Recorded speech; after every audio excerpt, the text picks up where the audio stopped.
এই ছবিটি দেখুন, মেরুন পাঞ্জাবি পরা, কপালে তিলক, শান্ত অথচ দৃঢ় দৃষ্টির এই ব্যক্তিটি হলো ভারতের নতুন উপরাষ্ট্রপতি শ্রী চন্দ্রপুরম পুণ্যশ্রমী রাধাকৃষ্ণন, সিপি রাধাকৃষ্ণন। আজ উনি ভারতের 15তম উপরাষ্ট্রপতি হিসাবে শপথ গ্রহণ করেছেন।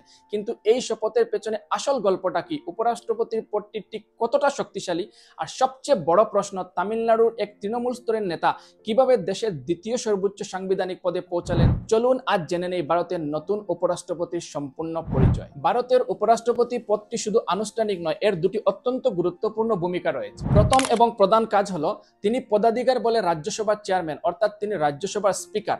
সংসদের উচ্চকক্ষের সমস্ত বিতর্ক পরিচালনা করা, শৃঙ্খলা বজায় রাখা এবং চূড়ান্ত সিদ্ধান্ত নেওয়া উনারই দায়িত্ব। রাজ্যসভার মতো একটি গুরুত্বপূর্ণ কক্ষে এই কাজটি অত্যন্ত দক্ষতা। আর দ্বিতীয় ভূমিকাটি আরও বেশি গুরুত্বপূর্ণ। কোনো কারণে আমাদের দেশের যদি রাষ্ট্রপতির মৃত্যু হয় বা পদত্যাগ করেন বা ইমপিচমেন্টের কারণে খালি হয়ে যায়, তবে উপরাষ্ট্রপতি সঙ্গে সঙ্গেই রাষ্ট্রপতির দায়িত্ব গ্রহণ করেন, অর্থাৎ তিনি হলেন দেশের সাংবিধানিক ব্যবস্থার চূড়ান্ত রক্ষাকবচ। উপরাষ্ট্রপতিকে সাধারণ মানুষ সরাসরি ভোট দেয় না, উনাকে নির্বাচন করে একটি ইলেকটোরাল কলেজ। এই ইলেকটোরাল কলেজ শুধুমাত্র সংসদের উভয় কক্ষের অর্থাৎ লোকসভা ও রাজ্যসভার এমপিরা ভোট দিতে পারেন। মনে রাখবেন, রাষ্ট্রপতি নির্বাচনের মতো এখানে রাজ্যের বিধায়কদের কোনো ভূমিকা নেই। গোপন ব্যালটের মাধ্যমে এই নির্বাচন সম্পূর্ণ হয়। এবার আসা যাক মূল ব্যক্তিত্বের কথায়। তামিলনাড়ুর তিরুপ্পুর থেকে উঠে আসা এই নেতার রাজনৈতিক জীবন শুরু হয়েছিল একেবারে তৃণমূল স্তর থেকে।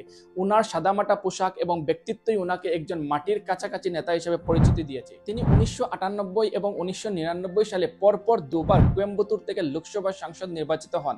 তামিলনাড়ুতে উনাকে সকলে সিপিআর আন্না নামে চেনেন। সাংসদ পদের পর তিনি দলের রাজ্য সভাপতি এবং সর্বভারতীয় কোয়ার বোর্ডের চেয়ারম্যানের দায়িত্ব সামলেছেন। উপরাষ্ট্রপতি হওয়ার ঠিক আগেই উনি প্রথমে ঝাড়খণ্ড এবং পরে মহারাষ্ট্রের রাজ্যপাল ছিলেন। উনার এই সাংবিধানিক অভিজ্ঞতা ও শান্ত স্বভাবই উনাকে এই পদের জন্য একজন যোগ্য প্রার্থী করে তুলেছে। সিপি রাধাকৃষ্ণনকে উপরাষ্ট্রপতির পদে নির্বাচন করা বিজেপির একটা বড় রাজনৈতিক পদক্ষেপ, যার মাধ্যমে দক্ষিণ ভারতে দলের প্রভাব বাড়ানোর একটা স্পষ্ট বার্তা দেওয়া হয়েছে। শপথ গ্রহণের এই মুহূর্তটি শুধু একটি আনুষ্ঠানিকতা নয়, এটি একটি বিরাট দায়িত্বের সূচনা। ভারতের গণতন্ত্রের প্রতি ওনার ভূমিকা এখন দেশবাসীর নজরে থাকবে। ভারতের উপরাষ্ট্রপতি হিসাবে কার সময়কাল আপনাকে সবচেয়ে বেশি প্রভাবিত করেছে কমেন্টে জানাতে ভুলবেন না। ভিডিওটি ইনফরমেটিভ লাগলে অবশ্যই আমার চ্যানেলটাকে সাবস্ক্রাইব করবেন এবং ফেসবুক এবং ইনস্টাগ্রাম থেকে দেখলে আমাকে অবশ্যই ফলো করতে ভুলবেন না।